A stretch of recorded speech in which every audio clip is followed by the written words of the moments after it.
Olá pessoal, tudo bem?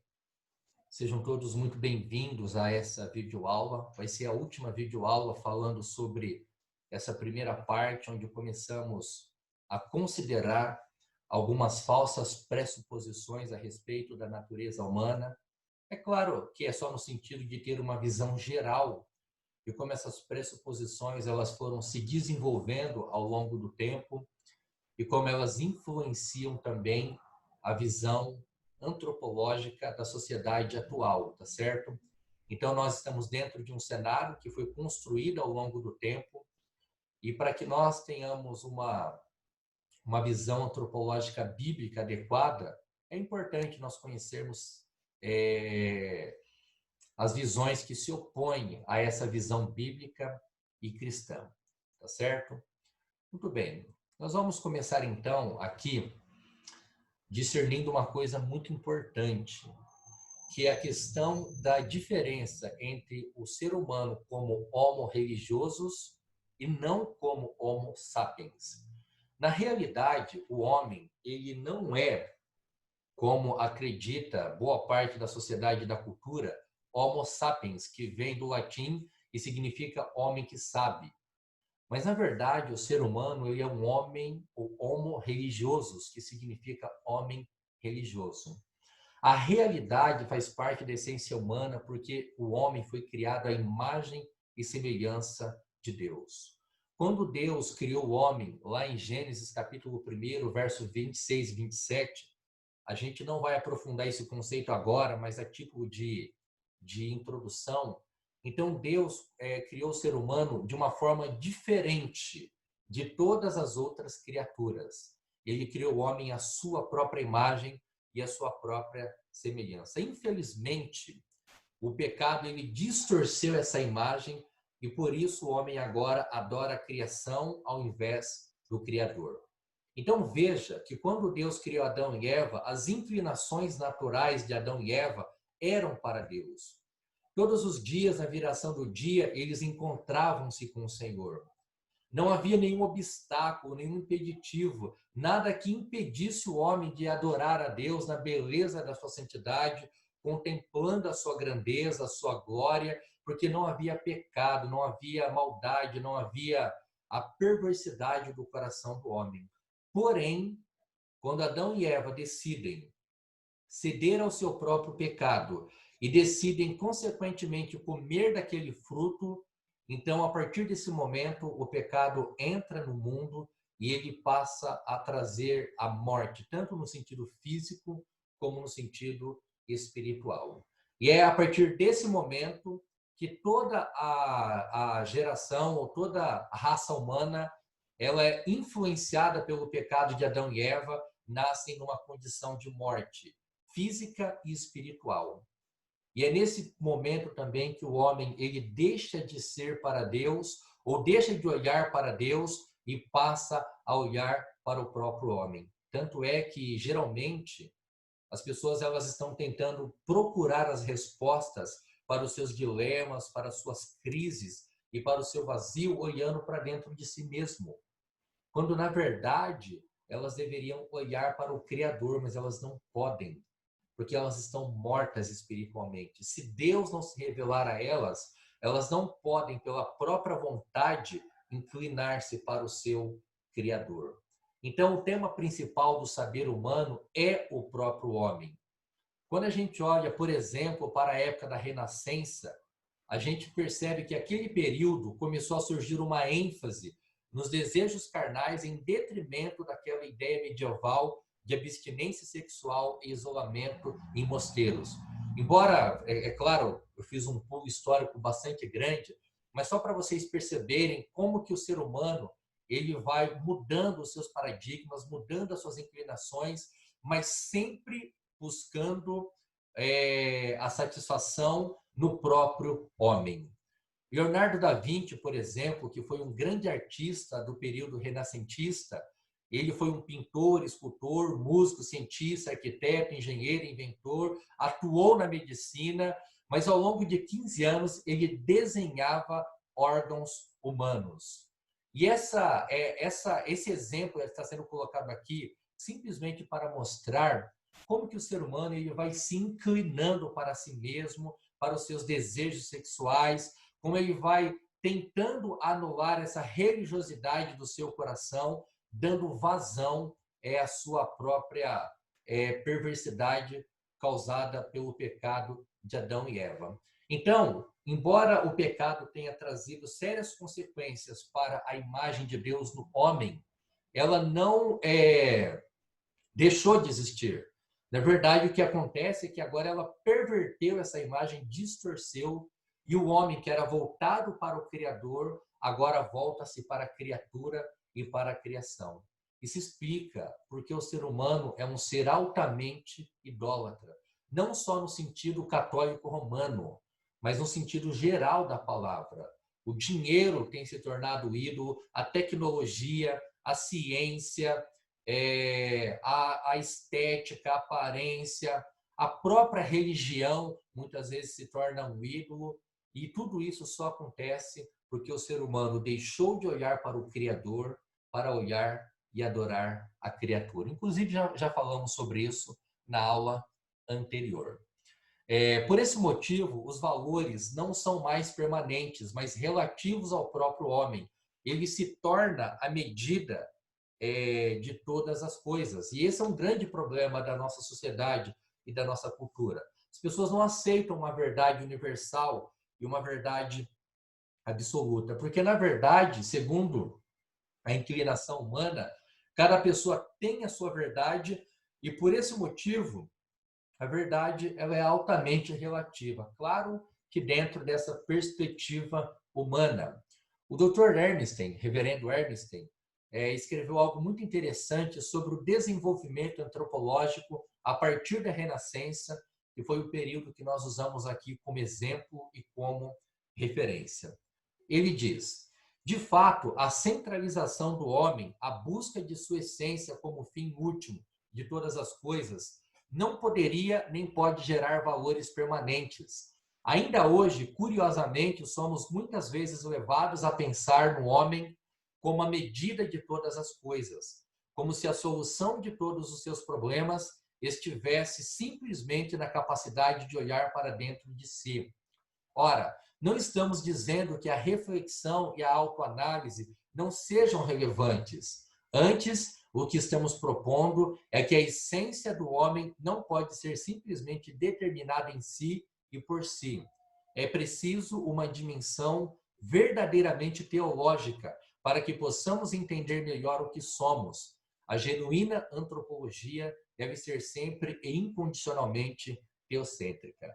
É muito importante essa colocação do reverendo Ernestine, porque ele mostra que a diferença de paradigmas ela é fundamental para ter uma visão correta a respeito da natureza humana. Enquanto a pessoa olha para a humanidade, olhando, tentando encontrar as respostas dentro da própria perspectiva humana, ele nunca terá uma visão correta do que o ser humano realmente é. Porque, em última análise, a antropologia genuína ela está intrinsecamente ligada a uma visão teocêntrica. Deus é o criador de todas as coisas e, como criador, ele tem todas as informações necessárias e corretas a respeito da criatura, tá certo? Somente através de valores morais fixos e teológicos fundamentados nas Escrituras é possível interpretar corretamente o homem. Então, nesse sentido, a psicologia, as teorias que foram apresentadas anteriormente, elas não têm as informações corretas. Na verdade, as informações apresentadas por essas linhas de pensamento, elas são totalmente contrárias, porque elas não consideram o ser humano como um ser criado à imagem e semelhança de Deus, desprezam o conceito bíblico de pecado e, consequentemente, se distanciam de uma possível visão humana que realmente seja coerente e compatível com a verdade, tá certo? Bom, a criação ordenada como fundamento da ética e moral universal. Nesse aspecto, não é possível fugir da realidade da criação e das leis naturais estabelecidas pelo Criador. Toda a vida humana e não humana responde às palavras ordenadas por Deus. Veja que o que a gente tem que entender é que Deus, ao criar o universo, ele estabeleceu leis naturais. E essas leis naturais, elas estão presentes em todo o sistema criado por Deus. E não há como fugir delas. Por exemplo, desde que o mundo é mundo, o calendário ele é exatamente o mesmo. As semanas são formadas por 7 dias, os meses são formados, o ano é formado por 12 meses, as estações, embora com algumas pequenas variações, elas são as mesmas, pequenas variações, porque às vezes faz mais frio no inverno, às vezes faz menos, mas as estações, elas são as mesmas. Todo ciclo estabelecido que corresponde às leis naturais, elas sempre serão o mesmo. E isso se aplica à própria realidade humana. Abraham Kuyper, que foi um grande escritor, um grande defensor do calvinismo, ele disse que toda a vida criada necessariamente carrega em si uma lei para a sua existência, instituída pelo próprio Deus. Existem, por conseguinte, diretrizes de Deus para o nosso corpo, para o sangue que percorre nossas artérias e veias e para nossos pulmões, como os órgãos da respiração. E até mesmo existem diretrizes de Deus na lógica para regular nossos pensamentos, diretrizes de Deus para a nossa imaginação no âmbito da estética, e da mesma forma também diretrizes estritas de Deus para toda a vida humana na esfera da moralidade. O que Kuyper está dizendo, com muita propriedade, com muita profundidade, que quando Deus criou todas as coisas, ele imprimiu uma lei nessas coisas. E trazendo isso para a realidade humana, o que a gente percebe é que o nosso corpo, o funcionamento dos nossos órgãos, eles seguem um padrão. Nós não podemos simplesmente falar que vamos parar de respirar e continuar vivendo. Nós não podemos, por exemplo, mudar a funcionalidade de um órgão, porque Deus estabeleceu aquela função. Até a própria maneira de nós pensarmos logicamente, a própria maneira de expressarmos ideias e pensamentos, carrega uma lei que foi estabelecida por Deus. E tudo que foge ou que vai contra essa lógica divina constitui-se num pecado. O nosso conceito de beleza, os nossos padrões estéticos, embora eles sejam deformados pelo pecado, mas essencialmente eles foram estabelecidos por Deus e eles estão presentes em toda a vida humana. A questão da moralidade. As pessoas não precisam de uma lei civil para dizer que é errado o adultério. O ser humano, independente de pertencer a uma igreja ou não, ele tem uma consciência de que a traição é um erro, é um pecado, embora não seja esse o nome que é dado. As pessoas sabem que não pode matar umas às outras, mas não porque tem uma lei proibindo, porque a nossa natureza, ela nos lembra de que o nosso Criador colocou na nossa estrutura esses conceitos, esses princípios de ética e moralidade. O homem, por causa da queda, rebelou-se contra essa estrutura criacional. Obviamente, essa abordagem feita aqui contempla o homem no estado perfeito. Após a queda, essa vontade é escravizada pelo pecado e, naturalmente, rebelde ao Criador. Então, como a gente tem falado, essa era a estrutura ideal criada por Deus antes do pecado. Mas mesmo que o pecado tenha trazido sérias consequências e efeitos, essas inclinações, elas ainda permanecem. Então, nós vivemos um mundo que expressa beleza, mas que expressa também muita feiura.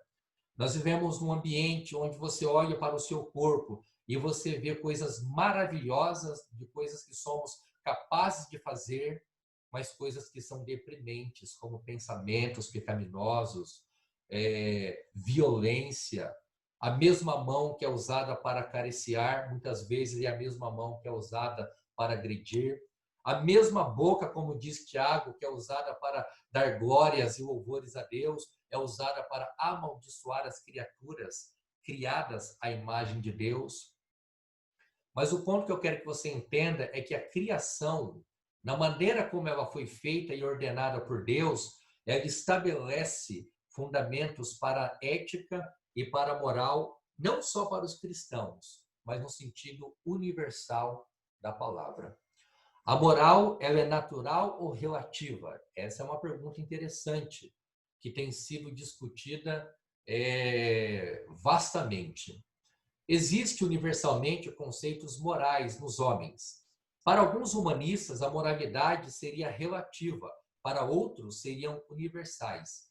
Nicole, em seu livro Deus em Questão, onde ele aborda o posicionamento de C.S. Lewis e Freud, ele apresenta de imediato a problemática dessa discussão. Então, Nicole vai dizer o seguinte: se eu achar que é certo roubar o dinheiro de um homem ou fazer amor com a sua esposa, se ele tiver muito dinheiro e a sua esposa consentir, que mal há nisso? Ele pergunta. Se você discorda de mim, quem tem a razão? Se não temos ponto de referência moral, o que você pensa não é mais certo ou errado do que eu penso. Esse relativismo moral prevalece na nossa cultura de hoje. Traz uma questão importante, levantada tanto por Freud quanto por Lewis. Haverá uma lei moral universal? Esse é o grande debate. Essa é a grande questão. No ambiente secular, influenciado por todas as cosmovisões antes cristãs, acredita-se que o padrão de moralidade ela é relativa e ela é determinada pelo contexto social de cada pessoa, cada grupo e cada época. Mas é óbvio que para nós cristãos, os padrões da moralidade elas foram estabelecidas por Deus lá na criação. Isso é algo que está intimamente ligado à nossa essência. A ausência de absolutos morais e a incredulidade deixa o homem completamente solto em seus conceitos morais. Para Freud, não existia a metafísica, revelações que vinham do universo ou de alguma força cósmica para nós. O que a Bíblia ensina sobre amar a Deus e ao próximo e os 10 mandamentos, acabou cortando aí o final, mas não tem problema, porque eu vou encontrar aqui. Se eu achar...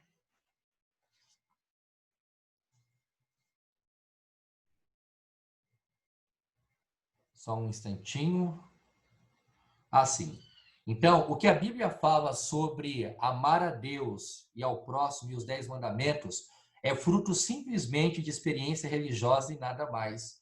O método científico é o nosso único método de conhecimento seguro. Então, veja que essa, como eu já falei, é a visão prevalecente, especialmente no pensamento de Freud, que negava a existência da metafísica ou de uma realidade que transcende a parte física e material, e que essas questões, na verdade, que falam sobre amar a Deus e ao próximo, as questões dos mandamentos, são experiências ligadas à religião da pessoa e nada mais. Porque, cientificamente falando, essas coisas não existem, e o método científico, segundo Freud, é mais seguro e mais confiável do que aqueles estabelecidos pela religião. Para C.S. Lewis, agora fazendo o contraponto, o método científico não poderia responder a todas as questões e jamais poderia ser a fonte de todo o conhecimento do universo. Ele dizia que a função da ciência é experimentar, observar e relatar como as coisas se comportam ou reagem. A ciência não tem a função de apresentar o propósito da realidade. Isso cabe à metafísica. Então, C.S. Lewis, ele estabelece o contraponto dizendo que o método científico, embora seja um método útil, mas ele não pode responder a todas as questões e jamais poderia ser a fonte de todo o conhecimento do universo. Porque a função da ciência é experimentar, observar e relatar e ver como essas coisas reagem. A ciência, então, consequentemente, ela não tem como propósito, por exemplo, ou possibilidade, melhor dizendo, de apresentar a realidade no seu sentido proposital. Isso é algo que está mais no campo da metafísica, que não pode ser experimentado e nem comprovado por métodos científicos. Esse é um debate também que todos nós já conhecemos, que é um debate muito comum, falando sobre a questão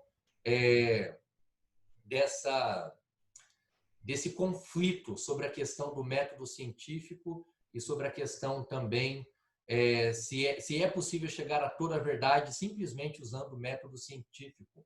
O iluminismo ele veio para demonstrar que a razão humana ela é insuficiente para responder todas as questões, porque o nosso conhecimento, humanamente falando, ele é limitado e ele não consegue se apropriar da verdade final e absoluta, mesmo porque a verdade final e absoluta ela está em Deus, porque Deus é essa verdade, ele revela essa verdade nas Escrituras, e como o método científico ele parte dos pressupostos de que a religião e de que a verdade cristã ela não pode ser comprovada, então, evidentemente, sempre haverá esse conflito e sempre haverá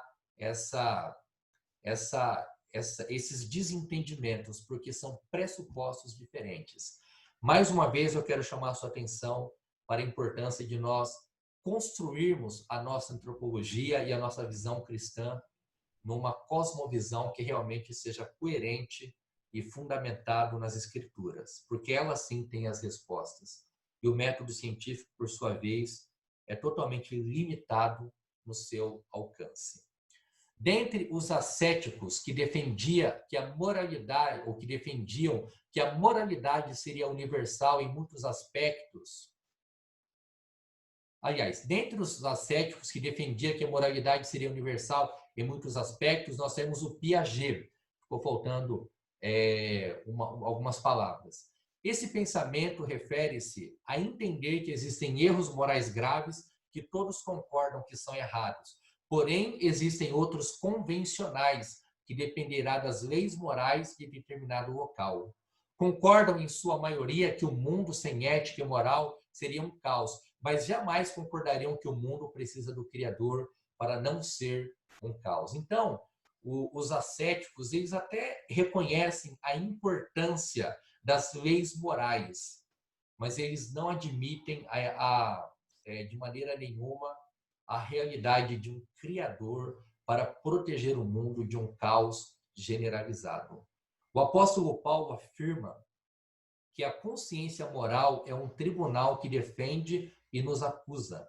E por meio dessa revelação da vontade moral de Deus em nós, nós seremos julgados. É o que Paulo vai dizer lá em Romanos capítulo 2, no verso 14 e no verso de número 16, falando sobre essa questão da nossa consciência de fato nos acusando. E isso é algo intrínseco a todos os seres humanos. A gente não precisa de uma lei para dizer o que é certo ou o que é errado.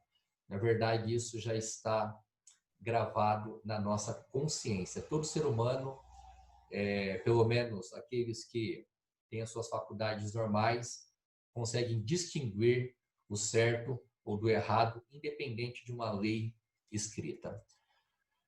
Eu quero ler aqui essa citação que diz o seguinte: quando, pois, os gentios... Aliás, esse é o versículo, né? Quando, pois, os gentios que não têm lei procedem por natureza de conformidade com a lei, não tendo lei, servem eles de lei para si mesmos.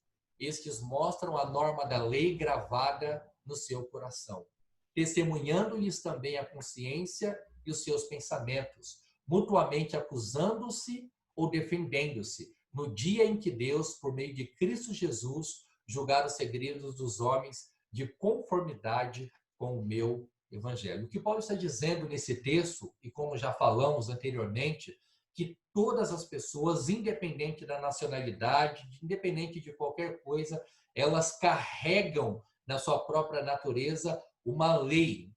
E essa lei, ela na verdade está gravada no coração e ela tem o poder de testemunhar tanto a favor quanto contra.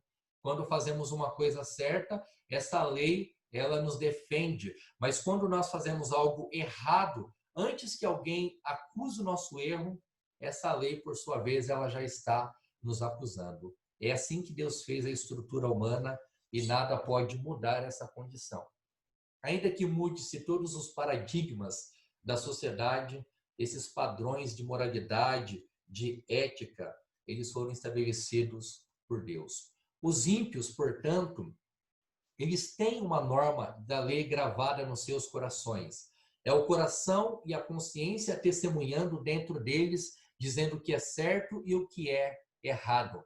Essa desobediência é de dentro para fora e não apenas externamente. Por isso, não existe nenhum justo diante de Deus. Então, Paulo vai dizer no texto de Romanos, capítulo 3, que essa condição ela não é uma condição externa, ela é uma condição interna. E por não existir nenhuma pessoa justa diante de Deus, todos, quando nascem, já trazem em si mesmo o pecado de Adão e Eva, nos colocando numa condição de indignos e ímpios diante de Deus. Mas, mesmo assim, a norma da lei continua gravada nos nossos corações. E aí vai dizer que a nossa consciência vai testemunhar dentro de nós mesmos, afirmando e dizendo o que é certo e o que é errado. Deus, ele se revela ao homem por meio da criação, a qual testemunha diariamente a ele a existência do Criador. E o homem adora a criação ao invés do Criador, conforme Romanos. É um texto muito interessante que vale a pena fazer a leitura. E por meio da consciência que testemunha contra ele, que é o texto que nós mencionamos anteriormente. O homem, por ser a imagem de Deus, ou a imago Dei, né, usando uma expressão latina, carrega em si mesmo o senso moral, tá certo? Bom, nós temos aqui agora a questão da busca do homem por autossuficiência desde o princípio. A nossa cultura, envolvida por esses pressupostos falsos, é, na realidade, uma expressão do desejo humano de ser autossuficiente. Esse desejo vem desde a queda, quando o homem, envolvido pela sedução de Satanás, achou que seria igual a Deus, conhecedor do bem e do mal. Lá em Gênesis 3, vai dizer assim, porque Deus sabe, no contexto da tentação e da queda, porque Deus sabe que no dia em que dele comerdes, se vos abrirão os olhos, e como Deus sereis conhecedores do bem e do mal. Vendo a mulher que a árvore era boa para se comer, agradável aos olhos, e a árvore desejável para dar entendimento, tomou do fruto e comeu, e deu também ao marido, e ele comeu. Então, o que acontece é que desde o pecado de Adão e Eva, o ser humano ele vem buscando uma autossuficiência, uma independência de Deus, viver independente do seu Criador. Só que quando Eva, tentada por essa promessa, ou por essa falsa promessa, de que ela poderia ser como Deus, conhecendo o bem e o mal, talvez já numa ambição de não depender mais de Deus e de ser como o próprio Deus, o versículo 8 vai dizer que o resultado não foi o esperado. Quando eles ouviram a voz do Senhor, Deus, que andava no jardim pela viração do dia, esconderam-se da presença do Senhor Deus, o homem e a sua mulher, por entre as árvores do jardim. E essa tem sido a realidade humana desde então, fugindo do seu Criador, tentando viver a parte de Deus, tentando estabelecer uma autossuficiência que lhe permita viver feliz e bem, sem a presença ou sem a interferência de Deus, porque essa é a inclinação humana depois do pecado. A luta por ser independente do Criador vem antes da queda. Aliás, vem da queda e da sedução de Satanás, como acabamos de mencionar. O homem continua pensando que esse é o caminho para a autorrealização. A autonomia humana pecaminosa, longe de ser o caminho para a autorrealização humana, é em si mesmo uma distorção daquilo que é humano. O ser humano ele não foi criado para viver longe de Deus. E quanto mais ele tenta viver longe de Deus, mais, na verdade, ele se sentirá vazio, mais ele se sentirá perdido e menos propósito para a sua existência ele encontrará.